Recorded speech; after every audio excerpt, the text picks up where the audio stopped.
back to AIBC Summit here in Dubai. I'm joined by Brian Rogers, who is the director of the ABEY Foundation. So Brian, thank you so much for joining me once again. How are you? Thank you for having me. So we're going to talk about ABEY today and some of its core objectives. And this was really launched in March 2021, so it seems like it's been a very busy year for you. It has been. Can you give us a little bit of an overview of what's happened since March and also an introduction to ABEY itself? Sure. So ABEY has been around for a while. This is really the second generation ABEYCHAIN 2.0, which is a huge improvement from what we had before. Starting in March, our baseline was around 100,000 active users. Since then, we've grown at about 50%, and we should double that number by the end of the year.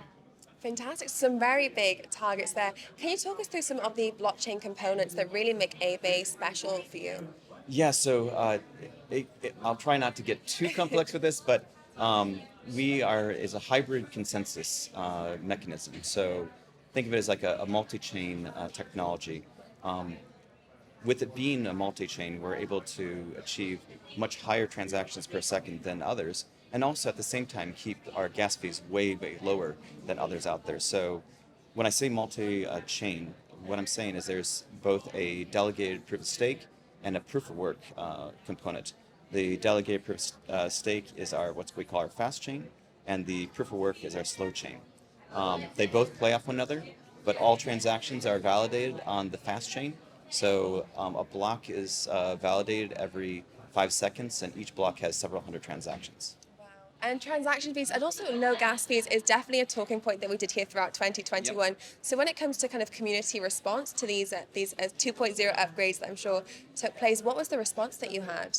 Well, I think the response is in the numbers. I mean, the fact that we had a base of 100,000 in March, and since March we've grown to 50%, and we see that number continue to grow. And like I said, we'll double that number by the end of the year. So I think the response has been pretty good.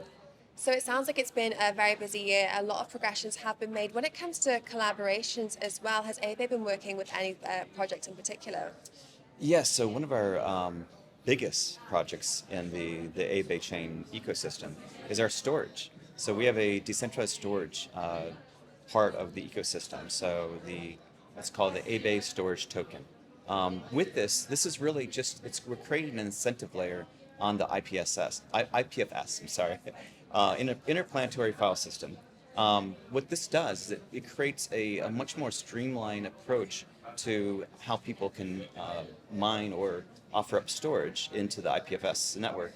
And then the reward is through our ABEY storage token. And the ABEY storage token is paired 1-to-1, has a full parity with Filecoin.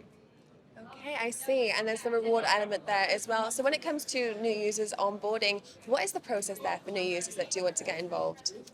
So one of the things that we have that's unique as far as the storage, for instance, is we have an application. So the application allows people to bypass a lot of the complexity of the strict requirements for IPFS. So to provide storage for IPS, there's quite a bit of restrictions, and if you don't follow the rules, you can also be fined. So we built an application that will allow people to have nodes all over the world and have no chance of getting fines and spin up their node very quickly.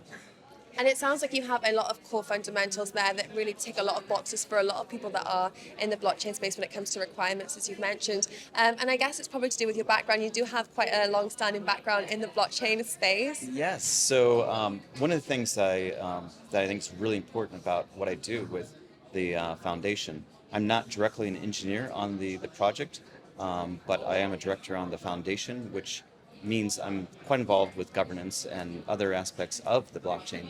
And my background is I was the co-founder and currently still the chairman of Columbia University's Blockchain Alliance. I believe we were one of the first blockchain associations in the Ivy League schools. And the Blockchain Alliance at Columbia was really not about crypto, it was more about the academic side of blockchain. And as a result, I've done a number of guest lectures for the business school at Columbia University. Fantastic. So it probably helped you identify some huge gaps in the space as it was evolving as well, which must get you in a very good standing position as you are today. No, absolutely. I mean, part of the Columbia Blockchain Alliance, I interviewed hundreds of projects. So I saw the full gamut of the projects that were suspect and the projects that were awesome. And, you know, I've had great conversations with some of the best people in the space, Vitalik, Joe Lubin, and many others.